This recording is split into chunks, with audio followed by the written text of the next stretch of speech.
دیکھو یہ کتاب ہے، اس میں حقوق بیان کیے گئے ہیں، اللہ کے نبی علیہ الصلوۃ والسلام کی سنتیں بیان کی گئی، اللہ تبارک و تعالیٰ کے حقوق بھی اس میں بیان کیے گئے، اور ہمیں زندگی میں کیسے ادب کے ساتھ میں رہنا چاہیے، ماں باپ کے ساتھ رہنے کا ادب کیا، دوستوں کے ساتھ رہنے کا ادب کیا، رشتہ داروں کے ساتھ رہنے کا طریقہ کیا، یہ سارے آداب کو اس میں بیان کیے گئے۔ سب سے بڑی بات یہ ہے پیارے بھائیوں،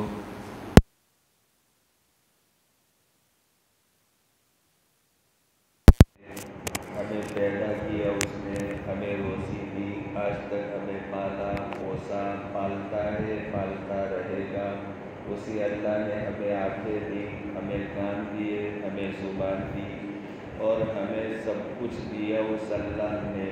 لہذا وہ اللہ کا کوئی حق بنتا ہے کہ نہیں بنتا؟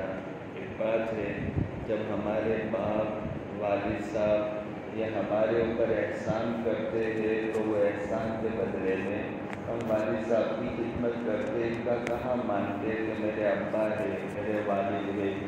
جب اللہ تبارک و تعالیٰ انہوں نے سب کچھ ہمیں دیا، ہماری یہ جو کچھ نعمتیں نظر آتی وہ سب اللہ تبارک و تعالیٰ کی دی ہوئی، تو اتنے بڑے خالق اور مالک کا حق بنتا کرنا چاہیے نا بھائی۔ تو اب اللہ کا حق کیا ہے؟ دیکھیے، اللہ سبحانہ و تعالیٰ کے حقوق اور آداب، سب سے پہلا اللہ تعالیٰ کا حق کیا؟ عبادت اللہ تعالیٰ ہی کی کرنا، یہ مال کے علاوہ کسی کے سامنے جھکنا جائز نہیں، حرام ہے۔ یہ پیشانی صرف امانت ہے اللہ تبارک و تعالیٰ کے لیے۔ ایک مرتبہ اللہ کے نبی علیہ السلام بیٹھے ہوئے تھے اور صحابہ کرام کا مجمع بھی بیٹھا ہوا تھا، اور وہاں سے اونٹ گزر رہا تھا، تو اونٹ چلتے چلتے جب اللہ کے نبی علیہ السلام کو دیکھا تو وہ مڑ گیا، اور مڑ کر اللہ کے نبی علیہ السلام کے سامنے آ گیا، اور آ کر میری طرف دیکھو وہ اونٹ کیسے بیٹھا۔ وہ اونٹ آ کر کے اس نے اپنے اگلے پاؤں کے گھٹنوں کو زمین پر رکھ دیے، اگلے پاؤں، پچھلے پاؤں کھڑے تھے اور یہ گھٹنوں زمین پر رکھ دیے، اور اپنی گردن کو یوں پھیلا کر اللہ کے نبی علیہ السلام کے سامنے زمین پر رکھ دی، یعنی اللہ کے نبی علیہ السلام کے سامنے اس نے سجدے جیسی کیفیت کر دی، سجدے جیسا اس نے کام کیا۔ تو صحابہ کرام نے جب یہ دیکھا تو اللہ کے نبی علیہ السلام سے درخواست کی کہ آقا آپ کو یہ جانور بھی سجدہ کرتے تو ہم کو اجازت دو کہ ہم آپ کو سجدہ کریں۔ اللہ کے نبی علیہ السلام سے یہ صحابہ نے پوچھا کہ آپ ہم کو اجازت دو کہ ہم آپ کو سجدہ کریں، تو اللہ کے نبی علیہ السلام نے جواب دیا کہ دیکھیے، اگر دنیا میں کسی کو اجازت دیتا کہ کوئی کسی کو سجدہ کرے تو میں عورتوں کو اجازت دیتا کہ وہ اپنے شوہروں کو سجدہ کرے، اس کے علاوہ کسی کو کسی کے سامنے سجدہ کرنے کی اجازت نہیں۔ اسی وجہ سے اللہ کے نبی علیہ السلام جو اللہ کے بعد سب سے بڑے بعد از خدا بزرگ کوئی قصہ مختصر، اللہ کے بعد اگر کسی کا مقام اور مرتبہ ہے تو اللہ کے نبی علیہ السلام کا، لیکن آپ علیہ السلام نے ایک حدیث میں بیان فرمایا لعن اللہ الیہود والنصارى الذین اتخذوا قبور انبیائہم مساجد۔ اللہ پاک اپنی رحمت سے دور کر دے، اپنا رحمت کا ایک تھوڑا سا حصہ بھی نہ دے، اللہ اپنا حصے رحمت کے حصے سے محروم رکھے ان یہودیوں کو اور ان نصارہ کو، عیسائیوں کو، کہ جنہوں نے اپنے نبیوں کی قبروں کو سجدہ کرنے کی جگہ بنایا، کہ انہوں نے اپنے نبیوں کی قبروں کو سجدہ کرنے لگے، اور نبیوں کی قبروں کو سجدہ کرنا اللہ کی رحمت سے دوری کا سبب ہے۔ کیوں بھائی؟ اس لیے کہ سجدہ اور پیشانی یہ صرف کس کا حق ہے؟ بولو، اللہ کا حق ہے۔ اس لیے اللہ کے نبی علیہ السلام نے اپنے بارے میں بیان فرمایا، لا تجعلوا قبری عیدا، کہ دیکھیے میرے جانے کے بعد، میرے پردہ فرمانے کے بعد میرے مزار پر آ کر کے یہاں پر میلہ لگا کر سجدہ اور چوما چاٹی مت کرنا۔ ہاں، یہ اللہ کے نبی علیہ السلام اتنے بڑے حق رکھتے تھے، لیکن آپ نے صاف اعلان کر دیا کہ میرے روزے پر بھی آ کر کے اس طرح سجدہ وغیرہ کا کام مت کرنا۔ یہ کام تو صرف اللہ تبارک و تعالیٰ کے مناسب ہے، لہذا یہ پیشانی ہماری، یہ اللہ کا حق ہے۔ اتنا یاد رکھو، اللہ تعالیٰ سے کسی کی سچی بات نہیں۔ وَمَنْ أَصْدَقُ مِنَ اللَّهِ قِيلًا، اللہ کہتے اللہ سے کون اچھی بات اور سچی بات کرنے والا؟ سب سے سچی بات اللہ تبارک و تعالیٰ کی۔ وہ اللہ تعالیٰ یہ فرماتے، إِنَّ اللَّهَ لَا يَغْفِرُ أَن يُشْرَكَ بِهِ وَيَغْفِرُ مَا دُونَ ذَلِكَ لِمَن يَشَاءُ، اللہ سارے گناہ کو معاف کر سکتا ہے اگر چاہے تو۔ نماز نہیں پڑھی، اللہ کی مرضی اللہ معاف کر دے۔ روزے نہیں رکھے، اللہ کی مرضی معاف کر دے۔ اگر آنکھوں کو غلط استعمال کیا، اللہ کی مرضی معاف کر دے۔ کانوں سے غلط سنا، اللہ کی مرضی اللہ معاف کر دے۔ لیکن اللہ کہتے ہیں اگر تم نے میرے ساتھ کسی کو بھاگیدار بنا دیا، تم نے یہ سمجھا کہ روزی دینے والا اللہ بھی اور فلانا بھی، کبھی معاف نہیں کروں گا۔ اولاد دینے والا اللہ بھی، فلانا بھی، کبھی معاف نہیں کروں گا۔ یہ اللہ تعالیٰ کہتے اپنے قرآن میں، اللہ تعالیٰ کا یہ فیصلہ کہ اگر اللہ کے ساتھ کسی صفت میں، اللہ کی ذات میں اگر کسی کو اللہ جیسا سمجھا تو اللہ پاک کبھی معاف نہیں کریں گے۔ تو یہ پہلا اللہ کا ادب کیا ہے بھائی؟ اللہ ہی کی صرف عبادت کرنا، اللہ کے علاوہ کسی کی عبادت نہیں کرنا، بس اللہ کی عبادت کے لائق ہے۔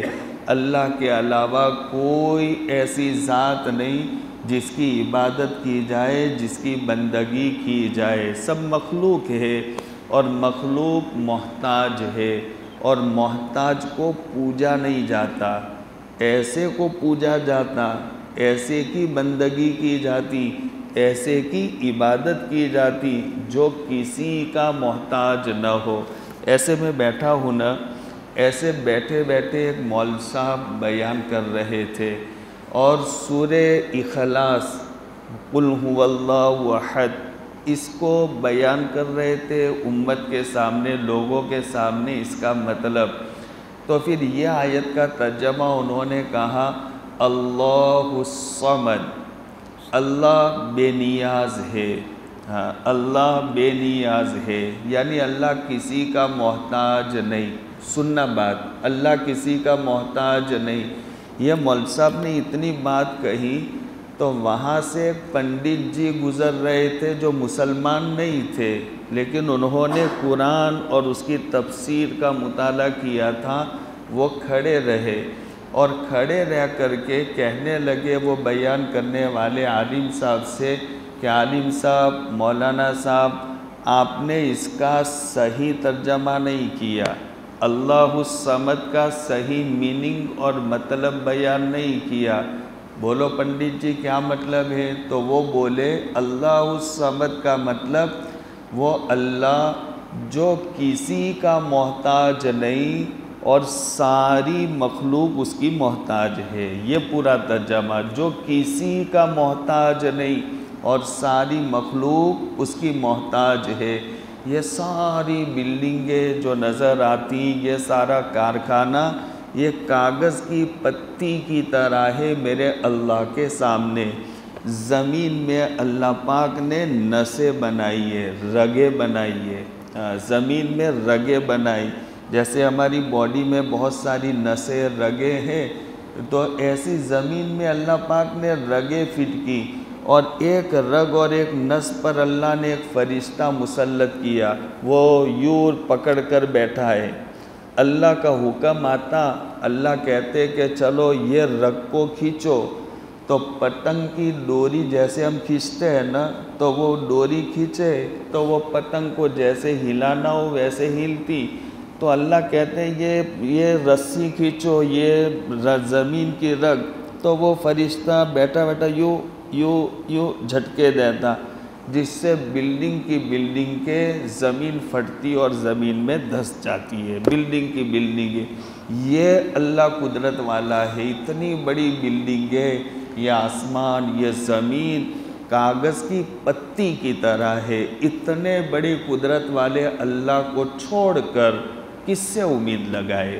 کس سے امید لگائے؟ اس لیے یہ پیشانی صرف اللہ کے سامنے جھکے گی، کسی اور کے سامنے نہیں۔ دوسرا حق اللہ کی تعظیم کرنا، اللہ کی تعظیم یعنی اللہ ہی کو بڑا ماننا، بڑا سمجھنا۔ تیسرا حق ہے اللہ تعالیٰ سے ڈرتے رہنا، کوئی بھی کام کرتے وقت اللہ سے ڈرنا، یہ اللہ کا حق ہے۔ اب دیکھو ما یلفظ من قول الا لدیہ رقیب عتید، اللہ کہتے جو بولتے ہو تو ایک نگراں رہتا ہے جو لکھ دیتا ہے۔ کل قیامت کے دن جب ہمارے سامنے ہماری زندگی کا حساب ہوگا، تو اس وقت آدمی افسوس سے کہے گا ما لہذا الکتاب لا یغادر صغیرۃ ولا کبیرۃ الا احصاها، یہ میرے نامہ اعمال کو کیا ہو گیا؟ اس نے تو زندگی کا ہر چھوٹا کام بھی اور بڑا کام بھی لکھ دیا، کچھ بھی نہیں چھوڑا۔ اس وقت ابھی کل قیامت کے دن جیسے دنیا میں ہم بہانے بناتے، کسی کو بیوقوف بناتے، تو کوئی ایسے بیوقوف اللہ کو بھی بنانا چاہیں گے اور اللہ کے سامنے بھی وہ چھوٹنا چاہیں گے، تو پھر اللہ تبارک و تعالیٰ کا فیصلہ ہوگا، الیوم نختم علی افواہہم وتکلمنا ایدیہم وتشہد ارجلہم۔ ہاں، یہ زبان سے تم بک بک کرتے ہو، زبان پر اللہ تالا لگا دیں گے، اور پھر اللہ پاک کہیں گے ہاتھوں کو چلو بولو، پاؤں کو کہیں گے چلو بولو، آنکھوں کو کہیں گے بولو، کان کو کہیں گے بولو، ناک کو کہیں گے بولو۔ تو یہ آنکھ بولے گی کہ ہاں اللہ یہ مجھے غلط استعمال کرتا تھا، کان بولے گا کہاں جاؤں گے۔ ہاں، ایک ایک بات ریکارڈ ہوتی ہے، ہاں ایک ایک بات ریکارڈ ہوتی، لہذا اس اللہ سے ہمیں ڈرنا چاہیے، یہ اللہ کا حق ہے۔ اللہ تعالیٰ کی اطاعت میں مشغول رہنا اور نافرمانی کو چھوڑ دینا، اللہ کا جو حکم ہو پورا کرنا، اللہ نے جو کام کرنے سے ہمیں منع کیا وہ کام کبھی نہیں کرنا، یہ اللہ کا حق ہے۔ اپنے معاملات میں شریعت ہی کو حکم بنانا، یہ اللہ کا حق ہے کہ دنیا میں جو بھی کام کرے تو اس میں اللہ تعالیٰ کا جو حکم ہو اسی کو فیصل بنا کر کے ہم زندگی گزارے۔ اللہ تعالیٰ کے سامنے عاجز اور محتاج بنے رہنا، یعنی اللہ بڑے ہیں ہم چھوٹے ہیں، اللہ کے سامنے متواضع عاجز، اللہ کے سامنے بہت چھوٹے، ہمارا کچھ نہیں ہو، اللہ کے سامنے چل سکتا، یہ اللہ کا حق ہے۔ ساتواں حق صرف اللہ تعالیٰ ہی پر بھروسہ رکھنا۔